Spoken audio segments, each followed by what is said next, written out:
Imagine being backstage at one of the largest arenas in the world, the Chase Center in San Francisco. 20,000 people just left after watching Steph Curry do what he does best. The energy still pulses through the walls. The smell of popcorn and sweat still lingers in the air. But now, in the empty backstage corridors, there is only silence. And it was in that silence that Steph Curry heard something that made him stop in the middle of the hallway, crying, low, almost imperceptible. But it was there. Someone was crying. You can tell that something extraordinary is about to happen when even the sound of tears seems to carry the weight of decades. Steph looked at his watch. He had a meeting with the coaching staff in 5 minutes. He should keep going, continue on his way. Let whoever was there have their private moment. But he couldn't. There was something in that crying, something that pulled something deep inside him. Like a distant melody you know, but can't name. Like a perfume that triggers a memory you thought you had forgotten. His hands sweated as he approached the half-open door of the empty visiting team locker room. His heart was beating hard, and it had nothing to do with the 48 minutes he had just played on the court. He pushed the door slowly, and what he saw made time stop. A woman was sitting on the wooden bench, face in her hands, shoulders trembling with each sob. She didn't see him enter, didn't hear his Nike shoes making minimal sound against the concrete floor. Sometimes the past comes back, not to haunt, but to heal. "Hey," Steph whispered. The woman froze, as if she had been caught doing something forbidden. Slowly, very slowly, she lifted her face, and even with red and swollen eyes from crying, even with black hair falling from her messy bun, even with simple clothes that had seen better days, she was naturally beautiful. The kind of beauty that makes you look twice. But that wasn't what made Steph Curry completely freeze in place. It was recognition. That face, those eyes, no, it wasn't possible. She began, voice broken. "I shouldn't be here. I'm sorry. She tried to stand up, quickly wipe her face, hide the tears that were still falling. But Steph took a step forward. And when he spoke, his voice had something that was rarely heard, even in the most emotional interviews after crucial games. Disbelief mixed with something much deeper. "I know you." It wasn't a question. It was a statement, absolute certainty mixed with complete confusion. The woman stopped moving. Her eyes met his, and in that moment, something passed between them that had no name. It wasn't just recognition. It was something much bigger. How is it possible that a look can carry 19 years of untold stories? "Stephen," she whispered, and the way she said his name. Not Curry or Mr. Curry, or even Steph, as current friends called him. Stephen. Like someone who knew that name before it meant something to the world. He took another step forward, studying her face, looking for... And then he saw it. The scar. Thin, almost imperceptible. On her chin. On the left side. And suddenly, he was back. Not backstage at the Chase Center, but in Charlotte, North Carolina. 19 years in the past. Watching a 12-year-old girl fall off her bicycle, trying to do a trick to impress him. "No," he whispered. "It's not possible." But it was. It was possible. Because there she was, older, with marks of life, lived. But unmistakably, no, not yet. You still can't know who she is. Because to understand why that moment backstage at the Chase Center would shock everyone who eventually found out, you first need to understand the story. The story that began long before Steph Curry was Steph Curry. Have you ever wondered who you were before you became who you are now? Before the fame, before the success, before the world knew your name. For Stephen, there was a time when he was just a kid, son of an NBA player, yes, but still just a kid trying to figure out who he would be. And at that time, there was someone who saw him not as a future MVP or champion, but just as Stephen. That someone was now standing in front of him, 19 years later, crying in an empty locker room. "How did you—" Steph began, but he didn't even know what question to ask. "How are you here? How did I find you? How is this possible?"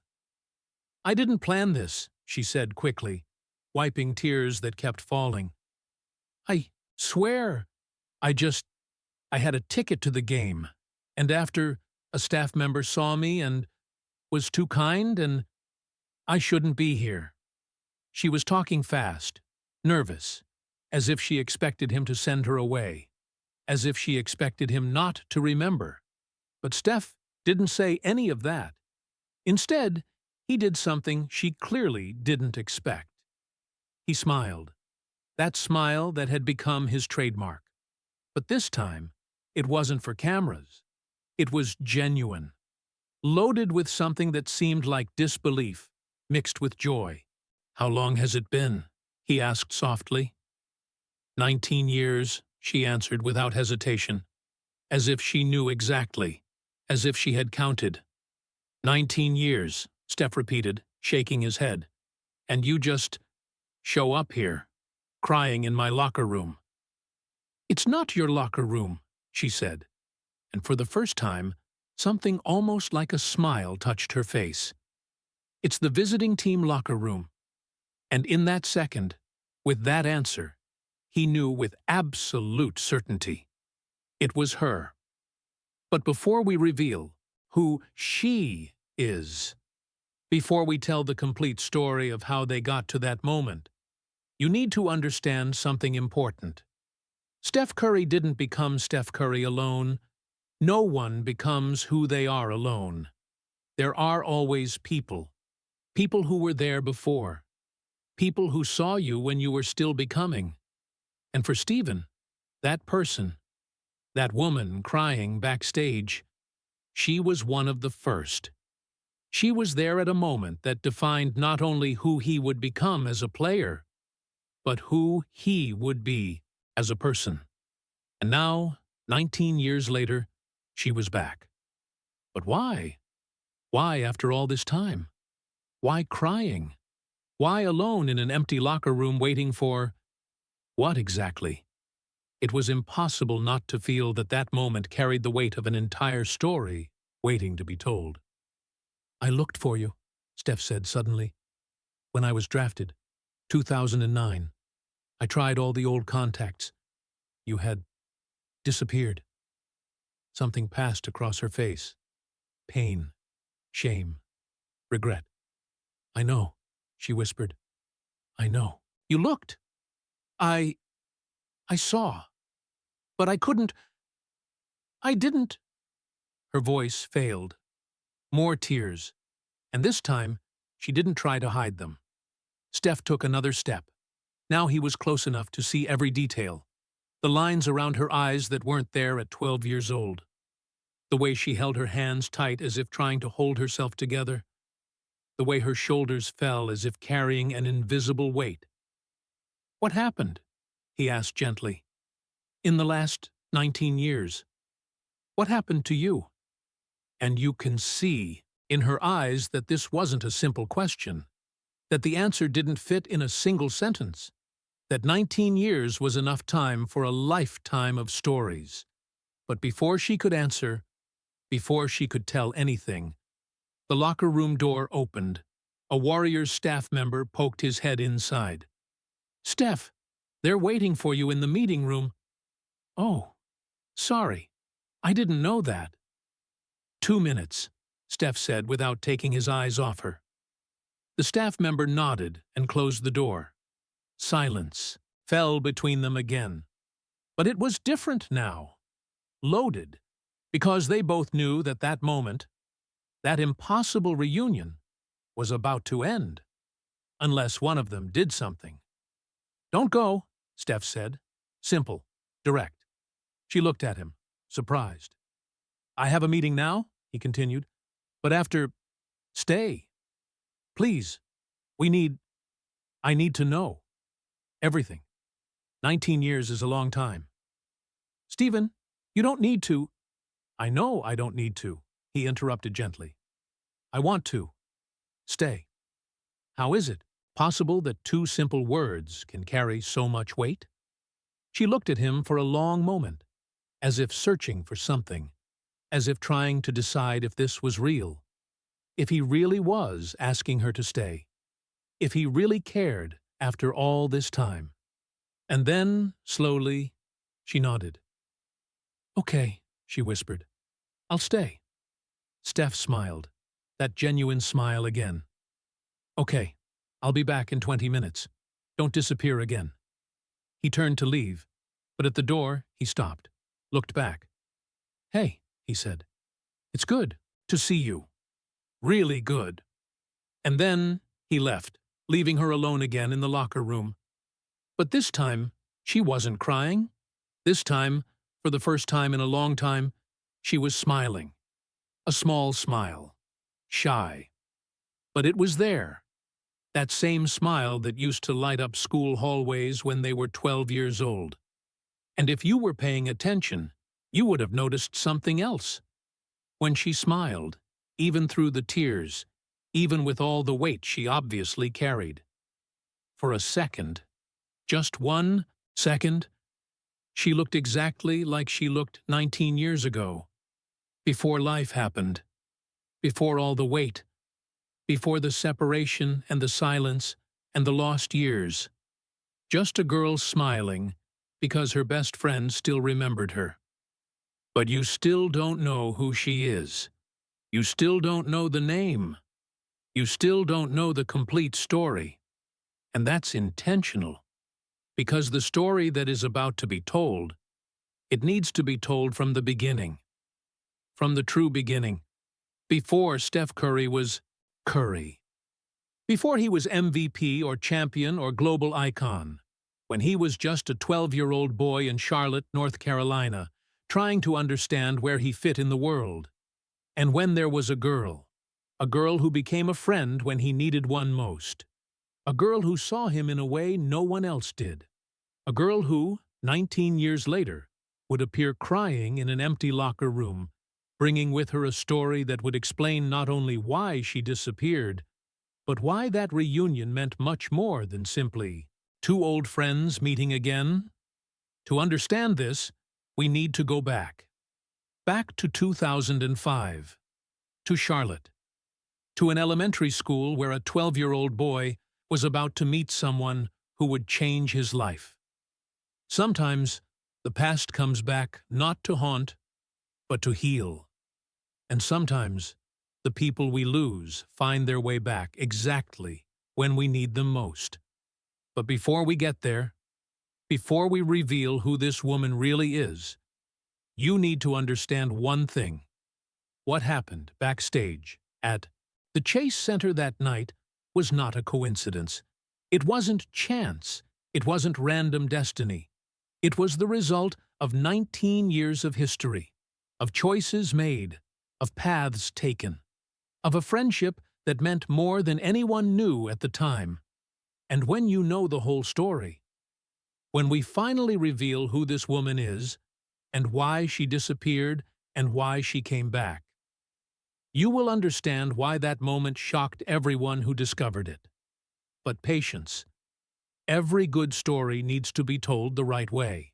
And this story, it begins 19 years ago, in a completely different place, with two children who had no idea that the moment they shared then would resonate for decades.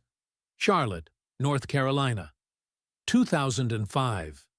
For most people, it was just another southern city. But for a 12-year-old boy named Steph Curry, it was complicated. Because when your father is Del Curry, NBA player, local idol, you're never just yourself. You're always Del's son. And at 12 years old, when you're trying to figure out who you are, being always defined by someone else can make you feel invisible in a strange way. Steph was short for his age, skinny.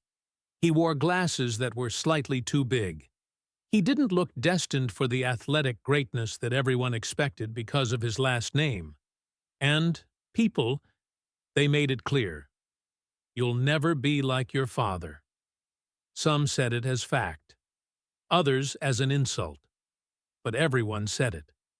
Everyone had an opinion about who Steph Curry should or shouldn't become. Have you ever felt the weight of expectations you never asked for? It was October of 2005 when everything changed. Science project, 7th grade. The teacher had the brilliant idea of putting students in random pairs. Steph was paired with a new girl. She had arrived just 2 weeks ago, from China. Her family had moved to Charlotte for her father's work. He had seen her in the hallways. Hard not to notice. Long black hair, always in a ponytail. Quiet. Kept to herself most of the time. Other kids didn't make much effort to include her. When the teacher announced the pairing, Steph saw other students exchange looks. Some laughed, as if he had drawn the short straw. "Good luck with that, Curry," someone whispered. "She barely speaks English." But when Steph sat next to her that first time, something unexpected happened. She looked at him, really looked. Not as Dell's son. Not with expectations or judgments or opinions about who he should be. Just looked at him as Stephen. "Hi," she said, heavy accent, but smiling. "I'm Jessica. Jessica Chen." It was impossible not to notice how that simple moment would mean so much more later.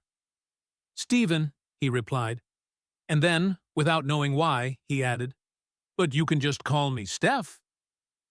No one called him Steph. Everyone used Curry or Dell's son or formal Stephen. But with her, from the first second, he wanted to be just Steph. The project was about life cycles. They had to create a presentation about butterflies. 3 weeks to complete it. Those 3 weeks changed everything. First week, they worked in the library. Jessica struggled with English, but when she talked about science, her eyes lit up. She understood concepts in a way that went beyond language. "Metamorphosis," she would say, pronouncing carefully. "It's like magic, but real. Caterpillar becomes butterfly. Completely different, but still same." Steph smiled. "Yes, exactly that." "Do you think," Jessica asked hesitantly, "that people can do metamorphosis too?" It was a strange question, but Steph understood what she meant. "Like, change completely?" he asked. She nodded. "I hope so," Steph answered honestly, "because everyone expects me to be one thing. But maybe I'm another."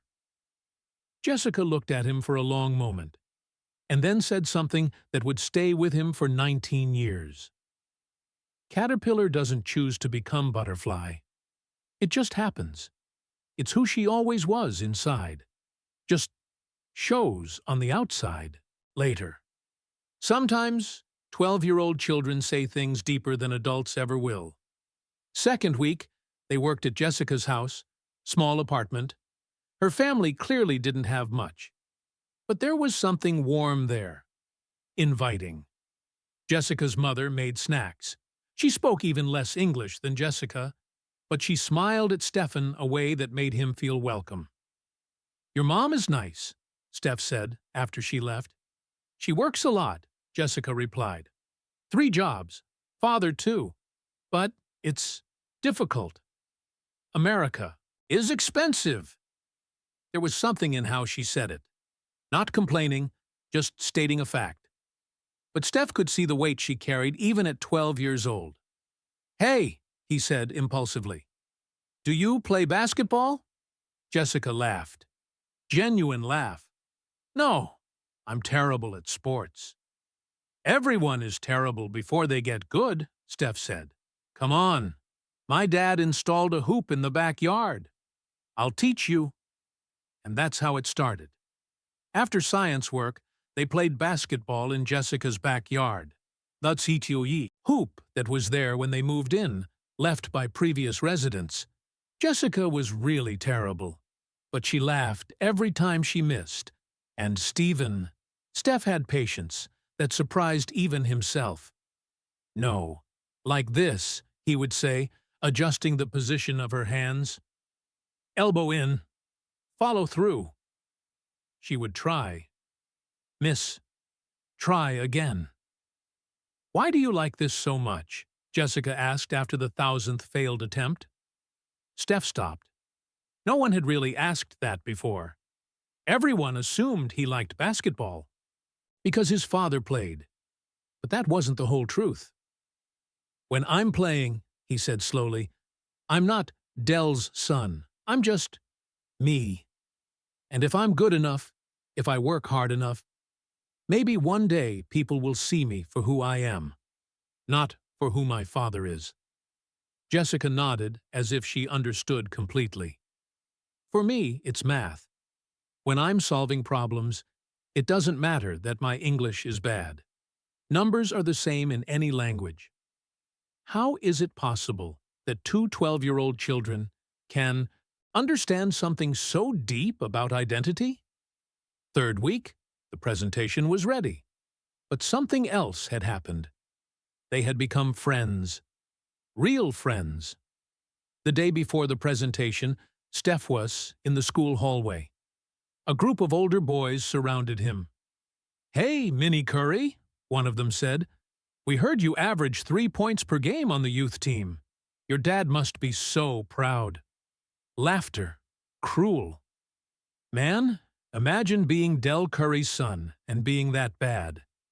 Steph turned red. Looked down. Ready to just take it, like he always did. But then a voice cut through the air. Leave him alone. Everyone turned. Jessica was there. Small, quiet Jessica Chen, who barely spoke in front of the class. Or what? The older boy mocked. What are you going to do? I'll tell the principal that you copied from Jake on the history test, Jessica said calmly. I saw you. I have a photo on my phone. Silence. The boy went pale. You're bluffing. Jessica pulled out her phone, showed it. There it was. A clear photo of him looking at another student's paper. The boys left quickly, muttering, defeated. Steph looked at Jessica with total admiration. Did you really have a photo? Jessica smiled. No, but he didn't know that. And in that moment, something solidified. It wasn't just friendship. It was loyalty. It was trust. It was knowing that someone had your back. Have you ever had someone defend you when you couldn't defend yourself? On the day of the presentation, they were last. Steph was nervous. But Jessica, who barely spoke in class, was calm. They presented about metamorphosis, about how butterflies don't choose to change. They just become who they always were. And at the end, Jessica added something that wasn't in the slides. We're all like caterpillars, she said to the class. We don't know yet who we're going to be, but that's okay, because transformation takes time. And when it happens, we'll be exactly who we should be. She looked at Steph when she said that, and he knew. She wasn't just talking about butterflies. They got an A, but that didn't matter as much as the fact that they had become inseparable. For the rest of the school year, they were best friends. Jessica helped Steph with math. Steph helped Jessica with English. They had lunch together, worked on projects together, played basketball in her backyard every afternoon. We'll be friends forever, Jessica said one day. May of 2006. End of the school year approaching. Forever, Steph agreed. And they believed it. Because when you're 12 years old, forever seems possible, seems guaranteed. Sometimes childhood promises are the ones that haunt us most when they can't be kept. June of 2006. Steph was playing in Jessica's backyard, normal Wednesday. But when his father arrived to pick him up, there was something in his face. "Steph," Dell said, "we need to talk." Steph knew immediately. That tone, that look. "Are we moving?" Dell nodded. "I got a coaching position with another team. We need to leave next month." Stephen's world trembled. "But, school, Jessica, I can't." "I know, son, I know. But sometimes in life we have to make difficult changes." Steph looked at Jessica. She was standing there, holding the basketball, had heard everything, tears already forming in her eyes. "No," she whispered. You can't go." But he could. And he would. July of 2006. Moving day. Steph and Jessica met one last time. In her backyard. Basketball hoops still there. Silent witness to hundreds of afternoons together. "We'll keep in touch," Steph promised. "Email, phone. I'll visit you when I can." "Forever?" Jessica asked, voice small. "Forever," Steph promised. They hugged. Long hug. The kind you give when you know you won't see someone for a long time. Maybe never again. "You're going to be great," Jessica said in his ear. "You're going to be a star. You're going to shine so bright that everyone will see." "You too," Steph replied. "You're smarter than anyone I know. You're going to do incredible things." When they separated, both were crying. And then Steph left, got in the car, waved as they drove away. Jessica stood there, in the backyard, alone, holding the basketball he had given as a gift, and watched her best friend disappear. It was impossible not to feel that something fundamental had broken in that moment. The first months were okay. Steph sent emails weekly. Jessica responded immediately. They talked about his new school, her teachers, how much they missed each other. Steph sent a photo of him on the new basketball team. "Still terrible," he joked, "but improving." Jessica sent a photo of her winning the science fair. "You brought me luck," she wrote. But life has a way of happening. New school, new friends, new demands. Emails became bi-weekly, then monthly, then sporadic. It wasn't intentional. There was no fight. There was no moment when they decided to stop. They just drifted. Like people do. Like friendships sometimes go. Have you ever felt someone drift away not from anger, but simply from life happening? Steph was in a new school. Davidson College was recruiting him. Basketball was going well. He was growing, getting better, starting to be seen. But sometimes, on quiet nights, he thought about Jessica, wondered how she was, but never picked up the phone. Steph at Davidson, making a name for himself, starting to appear on NBA radars, drafted by the Warriors. Dream becoming reality. And it was in that moment, when he signed his first contract, when he finally had resources and time, that Steph remembered. Jessica. He looked. Really looked. Called the old number. Disconnected. Tried email. Returned. Searched on social media. Nothing. She had disappeared. How does someone just disappear? But Jessica hadn't disappeared. Not really. She was there. In Charlotte still. In the same apartment. Same school. But her life had taken a direction she never anticipated. The year after Steph moved. Jessica's father lost his job. The economy was tough. His job was outsourced. Suddenly, the family that was already struggling was drowning. Her mother took more shifts. Worked nights now, too. Her father looked for work, but nothing paid enough. And Jessica, at 13 years old, watched her family fall apart.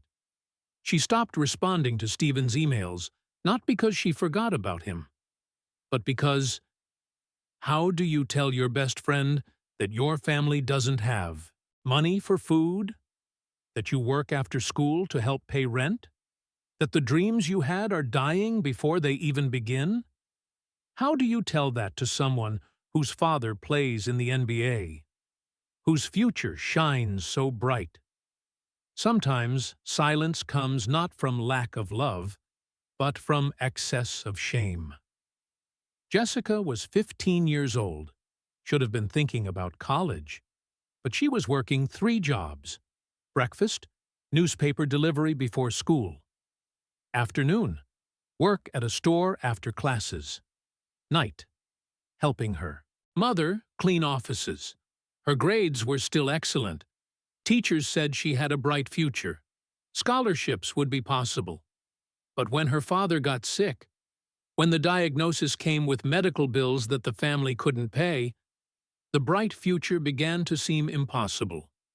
Jessica was 16, watched the NBA draft on the small TV in the apartment, saw Steph Curry selected by the Warriors, saw his smile, saw his family celebrating, saw his dream becoming real, and cried, not from envy, from pride, mixed with sadness so deep it hurt to breathe.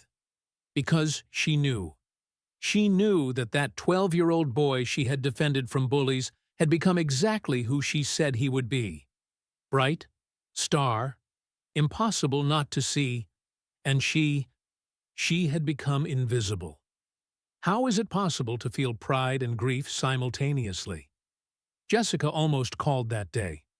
Picked up the phone, dialed half the number, but then stopped. What would she say? Hi, remember me? You're an NBA star now, and I clean bathrooms to pay my father's hospital bill. So she hung up and didn't try again. Years passed. Jessica's father fought against the disease. Died in 2023. January. Jessica was 30 years old. Had dedicated her entire life taking care of family. Multiple jobs, no college, no serious relationships, no life of her own, really. Her mother was devastated. Jessica was the only thing keeping her functioning. And on quiet nights, Jessica watched Warriors games on TV, watched Steph Curry perform miracles on the court, watched him create a family, create a legacy, live dreams, and she was happy for him. Genuinely happy. But there was also a part of her that wanted to ask, do you still remember me? February of 2024. Month after her father died. Jessica was organizing his belongings, found an old box in the closet, old photos, letters, memories from when the family had first arrived in America, when everything seemed possible. And at the I-tweep bottom of the box, she found it. A letter. From Stephen. Dated August of 2006. Right after he moved. Dear Jess, I know we talk all the time now by email, but I wanted to write a real letter. Because some things need to be said on paper. You're my best friend. Not just because we have fun or because we work well together, but because you see me. You really see me. Not as Dell's son or the boy who should be good at basketball. Just as Stephen. No one else does that. And I don't know if anyone else will. So thank you for being my friend when I needed one most, for defending me when I couldn't defend myself, for making me believe I can be who I want to be, not who everyone expects me to be. I promise, no matter what happens, no matter where life takes us, I will never forget you. Forever, Steph. Jessica read that letter with tears falling on the old paper, and something broke in her. 19 years. It had been 19 years since he wrote that, and she had let silence grow between them. Not because he forgot, but because she thought he forgot. Because she thought she didn't matter anymore. But there it was, evidence in his handwriting, that she mattered, that she always mattered. Sometimes we need to lose everything to find the courage to seek what really matters. Jessica made a decision that night, a decision that brought her to the Chase Center, that brought her to that locker room, that brought her to 19 years of history collapsing in an impossible encounter. She had a ticket to the game, had won it in a charity raffle, had gone thinking, maybe just see him from afar, remember why he mattered so much. She didn't expect more than that, didn't expect to really meet him. But after the game, a staff member had seen her, had noticed her crying looking at an old photo on her phone. Photo of her and Steph at 12 years old, smiling, arms around each other, best friends. "Do you know Steph Curry?" the staff member had asked gently. "I knew him," Jessica had replied, "a long time ago." And that staff member, moved by something he couldn't explain, had done the impossible, had taken her backstage, had given her 5 minutes. "Just wait here," the staff member had said. "He passes through here after meetings." And Jessica had waited, in the empty locker room, holding the weight of 19 years of silence. And then the door had opened, and there he was, and all she could do was cry. 20 minutes later, as promised, Steph returned. Jessica was still in the locker room, had cleaned her face, redone her bun, tried to look minimally composed, but when the door opened and Steve entered, all composure disappeared again. Because there he was, not on TV, not in photos, but real, in flesh and blood, after 19 years. "Hey," Steph said gently, closing the door behind him. "You stayed." "You asked me to stay," Jessica replied, "and you keep your promises." Something in how she said that made Steph stop, as if those words carried the weight of an entire history. He pulled a chair, sat facing her, and for the first time, without hurry, without interruptions, they really looked at each other. 19 years, Steph said in a low voice. "You have to tell me everything, how you disappeared, why you disappeared, what happened to you?" Jessica took a deep breath. It was the moment of truth, the moment to finally say things she had kept for almost 2 decades. "My name is Jessica Chen," she began, and for the first time in the entire story, her full name was spoken aloud to you who were listening. Jessica Chen, the girl from the science project, the childhood best friend, the one who disappeared. You can tell that the mystery finally being revealed brings both relief and the weight of understanding. "You remember," Jessica continued, "when we met? Science project. Butterflies. Metamorphosis." Steph nodded. "I remember every second. You said that day that you hoped people could change, completely, transform into who they really are." "I remember." "Well," Jessica said, tears forming again, "I changed, but not the way I expected. I didn't transform into a butterfly. I just became invisible." And then she told everything. About her father losing his job, about the family struggling, about working 3 jobs at 15, about giving up college, about her father getting sick, about years taking care of him until he died last month, about watching Steven's draft crying, about watching every game she could, about cheering for him even knowing he probably didn't even remember her anymore. "I saw you look," she said. In 2009, I saw you trying to find me on social media. My friends told me, but I didn't respond. Why? Steph asked, voice broken. Because I was ashamed, Jessica admitted. You were a rising star, bright future, and I was cleaning bathrooms to pay medical bills. How could I appear in your life like that? How could I be remembered that way? How is it possible that pride can rob us of the connections we need most?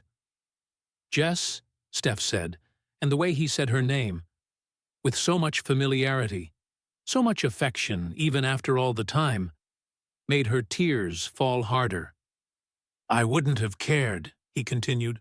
I wouldn't have cared. You are, one of the most important people I've ever met. Nothing you were going through would change that. I know that now, Jessica whispered. But then I thought I had to be successful to deserve to be in your life.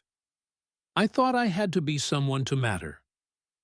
Steph leaned forward, took her hands between his, like he had done 1,000 times when they were 12 years old, and she was nervous before a presentation.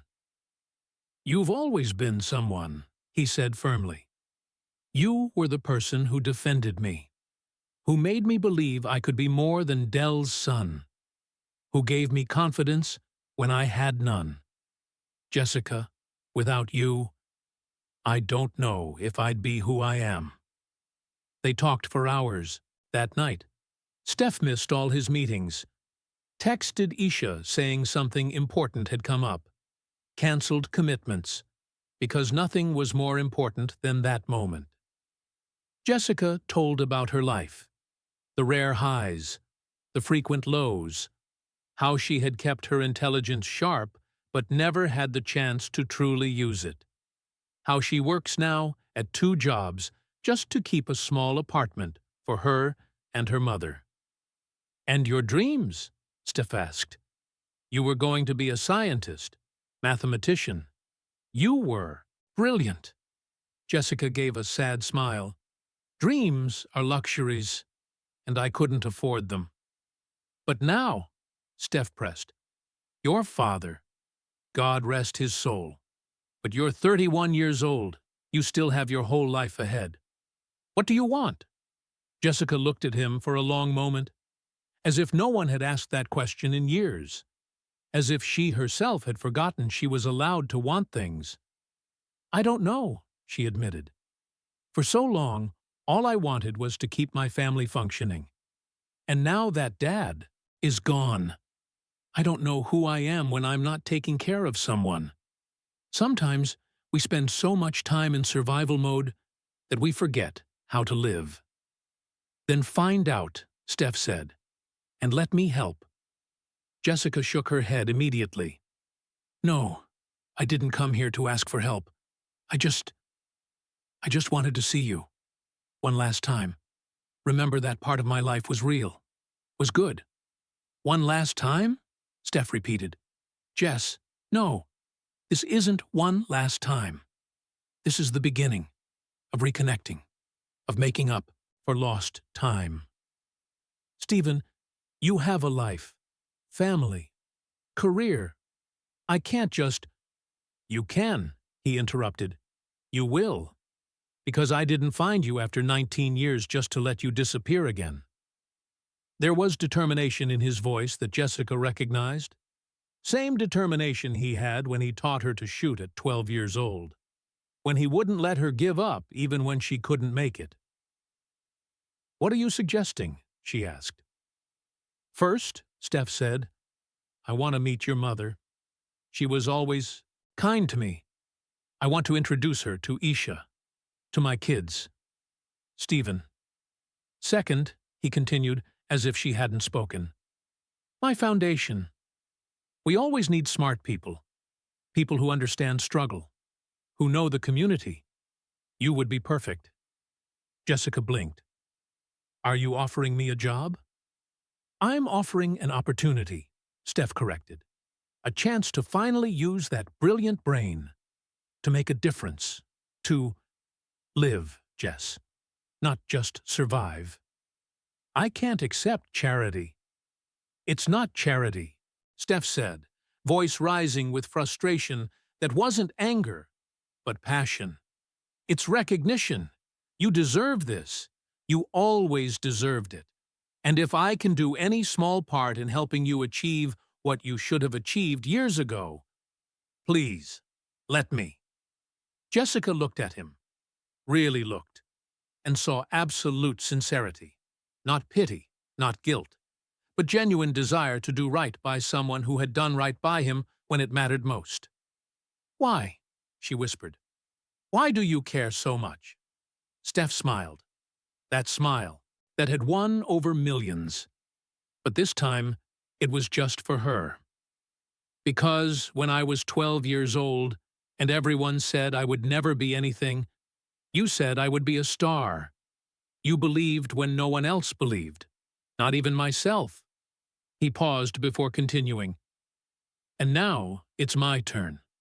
To believe when you don't believe. To say you're going to be incredible. To be there when you need it. How is it possible that a circle can complete so perfectly? But Jessica wasn't ready to accept. Not yet. Not when the vulnerability was so raw. Not when years of pride still weighed heavy. I need to think, she said finally. This is a lot. After so long. I understand, Steph said. But promise one thing. What?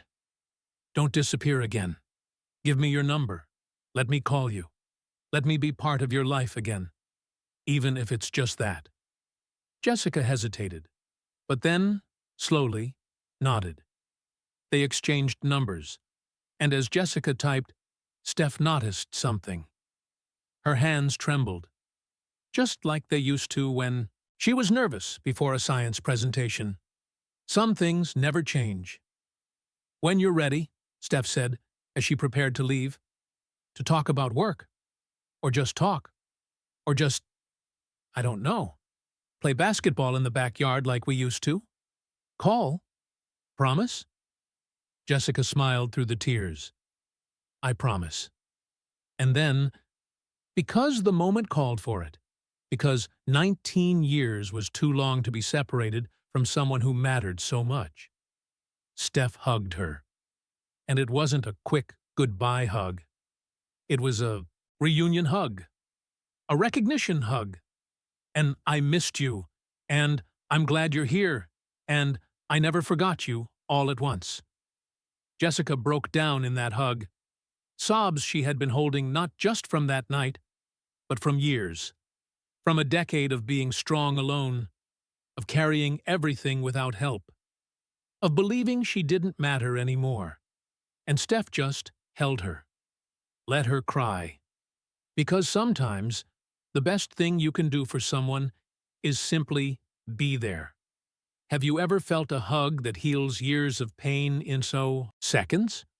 When they finally separated, both were crying, but they were different tears now. Not of pain, of something like hope. 19 years, Jessica said, wiping her face. But it felt like yesterday, Steph replied, and it also felt like an eternity. Both, she agreed. Jessica left the Chase Center that night, different from how she entered, still carrying the weight of 19 years, but now also carrying something she hadn't had in a long time. Possibility. What happened that night backstage at the Chase Center shouldn't have stayed private. Stories like that have a way of finding light. And this one found it. The staff member who had helped Jessica, who had seen her tears and been moved enough to give her an impossible chance. He had shared the story, not with malice, but with admiration. You guys need to know, he posted weeks later. Steph Curry isn't just a great player, he's a great person. And what I witnessed that night proved it. He told the story. About the girl crying with an old photo. About him taking her backstage. About Steph canceling everything to spend hours with a childhood friend he reunited with after 19 years. He didn't do it for cameras, the staff member wrote. There were no cameras. There was no one watching. He did it because that's who he is when no one is watching. The story went viral. Of course it went viral, because in a world where celebrities often forget where they came from, here was proof of someone who never forgot. And when they asked Steph about it in an interview weeks later, he didn't deflect. Jessica Chen, he said her name publicly for the first time, was one of the first people who believed in me.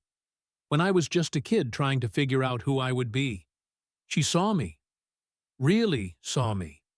And that's something you never forget. The reporter asked if he had offered help to her. Steph smiled. She doesn't need my help. She needs opportunity. And if I can offer that, if I can return even a small fraction of what she gave me, then it's an honor, not charity. Honor. Sometimes the people who saw us when we were nobody are the ones we should never forget. Jessica accepted the job at the Curry Foundation 3 months later. Not immediately. It took time for her to process, to accept, to believe she deserved it. But eventually, with encouragement from Stephen, from Isha, from her mother, she said yes, and discovered that that brilliant brain that had been sleeping for years had so much to offer. She brought perspective that no one else had, because she knew struggle, knew community, knew what it meant to need help, but have too much pride to ask. And she used that to make the Foundation's programs more effective, more accessible, more human. Jessica's mother became close with the Curry family. The mothers shared meals. Stephen's children learned some words in Mandarin. Families intertwined in a way that felt natural, inevitable, as if 19 years of separation were just a temporary interruption in a story that was always destined to continue. How is it possible that some connections survive any distance, any time? 1 year after the reunion, Jessica appeared in an interview alongside Stephen. They asked what she learned from the entire experience. I learned, Jessica said thoughtfully, that worth is not defined by success or money or achievements. It's defined by who we are to the people around us, by how we treat those who matter. She looked at Steph before continuing. Steph was great when he was 12 years old, not because he was good at basketball, but because he was kind, because he saw people. And that never changed. Even with all the fame, all the success, he's still that 12-year-old boy who had patience to teach a terrible girl how to shoot basketball. Steph flawed, wiping his eyes. And she's still terrible. Awful, Jessica agreed, laughing too. But then she got serious. Steph gave me a second chance, not in career or finances, but in believing that I mattered, that a lifetime of struggle didn't define me, that I still had value, still had purpose. She paused, voice breaking. And that's a gift you can't buy, can't earn. You can only receive it from someone who truly sees you. Have you ever received the gift of being seen by someone who matters? The story of Steph Curry and Jessica Chen isn't about a celebrity doing charity. It's not about dramatic rescue or impossible transformation. It's about something simpler, deeper. It's about remembering where you came from, about honoring people who were there before you were someone, about recognizing that success is never solo. It's always built on the shoulders of others. Sometimes on the shoulders of a 12-year-old girl who defended you from bullies and made you believe you could fly. It's about not letting life make you forget who matters. It's about circles completing, about giving because you received, about being there for someone, because someone was there for you when you needed it most. And perhaps, most importantly, it's about understanding that the promises we make when we're children, promises of forever, they matter. Even when life separates us, even when years pass, even when it seems impossible to keep, they matter. Steph Curry made a promise when he was 12 years old, a promise in a letter that Jessica found 19 years later. "I will never forget you." And he didn't forget. Through everything, through glory and fame and success, through years and distance and silence, he didn't forget. And when Jessica appeared, crying in an empty locker room, carrying the weight of 19 years, he was there, like he always was, like he always would be. Because some people, some connections, some moments of kindness when we're young, they define who we become when we grow up. And Steph Curry became exactly who Jessica said he would be when they were 12 years old. A star. Impossible not to. See? But not just because of basketball, because of being a human who remembers, who honors, who sees people even when the world says they're invisible. That is true greatness. Not shots, or championships, or MVPs, but seeing a girl crying and stopping, canceling everything, holding her hands and saying, "I remember. You matter. You always mattered." Sometimes, the past comes back not to haunt, but to heal. And sometimes, the people we lose find their way back exactly when we need them most. And sometimes, promises of forever made by 12-year-old children are the only ones that really matter. Because in the end, when we strip away all the fame and success and glory, we're just people. People who need connection, to be seen, to know we matter to someone. And Steph Curry and Jessica Chen reminded us of that. 19 years of separation, an impossible reunion, a friendship that never died, and a story that shocked everyone not for being dramatic or impossible or sensational, but for being deeply, simply human.